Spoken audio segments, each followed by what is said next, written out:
What's going on, guys? And just before I start Toon Weekly episode 6, I just want to say rest in peace to Bradley Lowery. So we all heard of the news on Friday afternoon that Bradley Lowery passed away with cancer. You know, he was only a young lad. He was 6-year-old. You know, he supported Sunderland Football Club, and he idolised Jermaine Defoe. Jermaine Defoe was the Sunderland striker, and you know, Jermaine Defoe is a fantastic footballer. You know, Jermaine Defoe would often go and see Bradley when he's not playing football and when he's not training. And that's fantastic, you know, because Bradley Lowery looked up to Jermaine Defoe, and it was amazing how Jermaine Defoe would take time away to go and see him. And, Bradley Lowery, was a true inspiration, even when he was battling with his cancer in his last months, he always had a smile on his face, and it doesn't matter, who you are, what you are, this guy is a true inspiration to football and to everyone around the world, and everybody, was shocked to hear that he was diagnosed with cancer in the first place. And, he's a young lad with a lot of passion for football. And, as a Newcastle fan, I'm nothing more than, sad to see him go, And I'm glad that Bradley Lowery managed to do some things that he really wanted to do. He was managed to be the mascot, at Sunderland Football Club. He went to go and see Everton as well. And he went to go and walk the team out as well. And, Everton, passed on a shirt to him, which was a fantastic touch. And yeah, like I say, he touched the footballing community. I didn't think the community of football was that great because obviously all the rivalry, all the hatred in the sport. But it was just fantastic how everybody came together, to support young Bradley. Everybody's been donating money to his charity as well. And, it all goes to a great cause. And, like I say, I'm deeply saddened. And obviously his family as well, they'll be sad at this time. And, my thoughts and prayers go out to them that, that young Bradley's now in a good place, and young Bradley will never be forgotten. He's changed football, for everything. And we can't come together as a football community. We can't support one another. Whether we support Newcastle, whether we support Sunderland, whoever. Young Bradley will never be forgotten. And he had so much passion for the game. He loved his football club, and he had so much life ahead of him as well. And like I say, even when Bradley's family, even when they're having a good day, that'll not be the same. There'll always be that little feeling in their minds, about young Bradley, not being there. And like I say, hope that my message can bring comfort to that family at this moment. And like I say, rest in peace, Bradley Lowery, and you'll never be forgotten from everyone at Newcastle Football Club and everyone around the world. So, like I say, thank you, Bradley Lowery, for making football what it is today. And rest in peace. And yes, so. Thank you very much, Bradley. So moving on, so Newcastle United have announced that they have expanded the singing section at St James's Park in the Gallagate. So it's now in the Gallagate Upper. And last season the singing section was in the corner where a few hundred fans would often sing and chant for the club. And I think this is only a good thing going into the new season. So obviously there's going to be more fans singing in the Gallagate. It's going to be a better atmosphere. And you'll probably agree with me that in the last 4 or 5 seasons, St James's Park has been a bit of a library. There's not really been much atmosphere. And, only like the little bit of the Gallagate last season was making things happen. But it's important that we're sure that we're going to intimidate the away fans. We're going to intimidate, the away team that come up next season, going into the Premiership, that we're going to make it a bad atmosphere for them and that it's going to be a good atmosphere for us.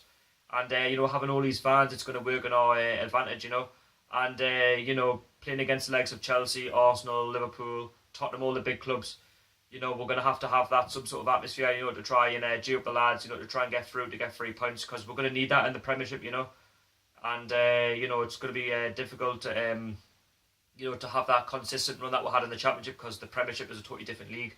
It's a better league, with better players and better opposition. And, it's important that, St James's Park is a fortress against to what it was once back in the day. And, this is a good touch by the football club.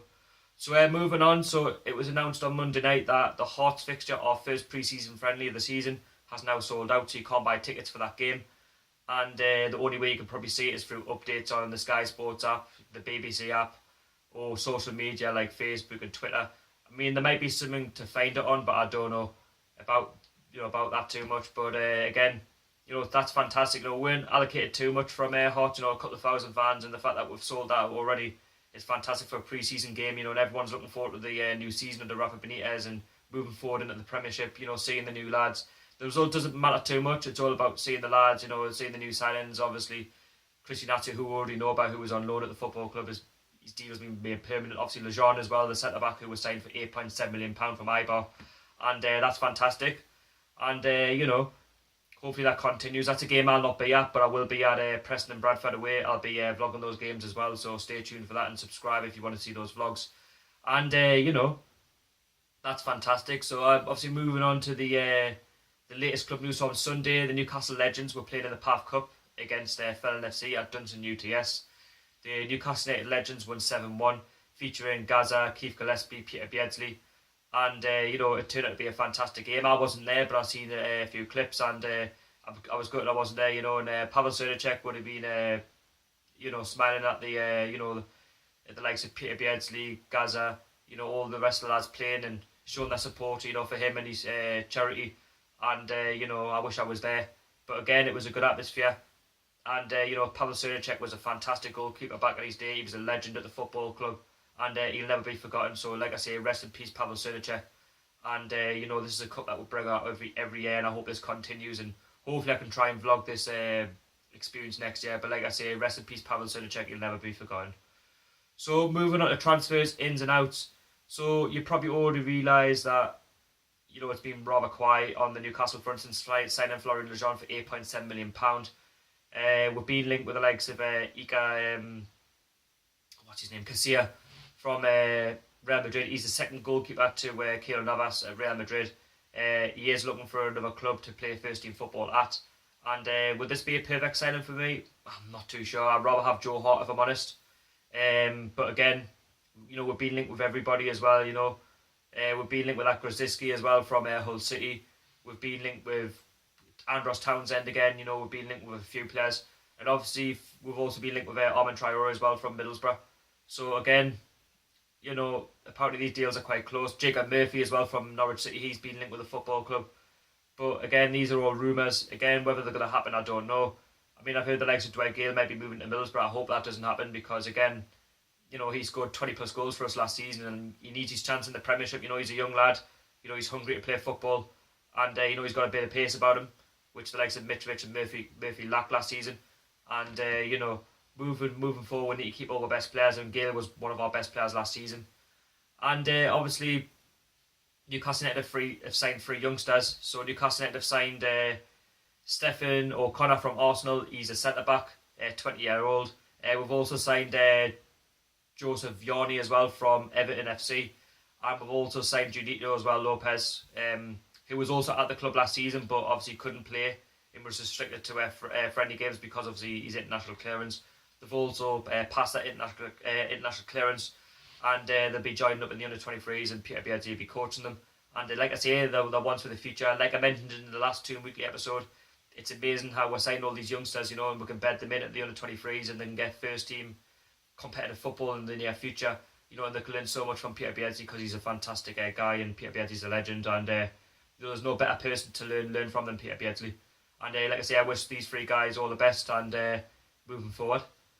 So obviously players leaving the club, these aren't players leaving for good, these are players moving out on loan. So Alex Gilead has gone out on loan to Bradford, who nearly made the Championship last season.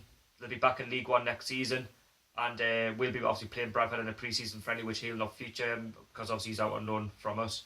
And like I say, it's competitive football for the lad. He's not going to learn much playing in the under-23s, but he's going to be playing competitive football in League One against the likes of Blackburn, Fleetwood, Rotherham, teams that went down last season. And, he's going to be playing in the Secretary Trophy, which is competitive. And obviously the League Cup, the FA Cup, and obviously the league itself. So, again, I wish him all the best at Bradford, and I hope it works out for him out on loan. He was there last season for a bit, and obviously, he wants to join it. But obviously he knows everybody, so, that makes sense. And obviously, Tom Herdman has also gone on loan as well. He's gone to Bury, where he linked up with Lee Clark, who had a time at Newcastle as a player. He knows Newcastle very well, and obviously Newcastle have a good relationship with Lee Clark. And it's good for Tom Herdman, for his progression again, to have competitive football for Bury, playing in the League One, obviously playing in, the Secretary Trophy, the FA Cup, the League Cup. And again, he's going to learn more from Bury than what he would probably play in the under-23s, And obviously this is the time where he's going to shine, where he needs to get competitive football, and it's important, for both of them really, for their careers as well, to try and take off. And just like what Adam Armstrong's done, he's been going out on loan as well to other clubs. So hopefully, these guys can have good loaned seasons at obviously Bradford and Bury respectively. So obviously we all heard of the news about Vernon Anita. We all know that obviously he was released by Newcastle a month or so ago, and he's found a new club at Leeds United. And like I say, I wish him all the best. I'm glad he's went to Leeds United. They're a big club. Okay, he's dropped back to the Championship. I thought Rafa would have given him a chance in the Premiership, but obviously doesn't rate him. But again, Rafa knows what he's doing, and he's playing competitive football at Leeds, and Leeds have had a new manager in. They've got new players for the door, and they've done well last season. And obviously, Anita's going to add a bit more experience to Leeds United's defensive problems that they had last season as well. So they'll be all right. And with Vernon Anita, they're going to have quality experience. Know-how of the Championship for playing for us last season. And like I say, I wish Vernon Anita all the best at Leeds United. So like I say, that's all your roundup of the club news. Players coming and players leaving the club. So obviously, like I say, I want to say rest in peace to Bradley Lowery. You'll never be forgotten. You made football what it is today, and everyone's keeping together to support you.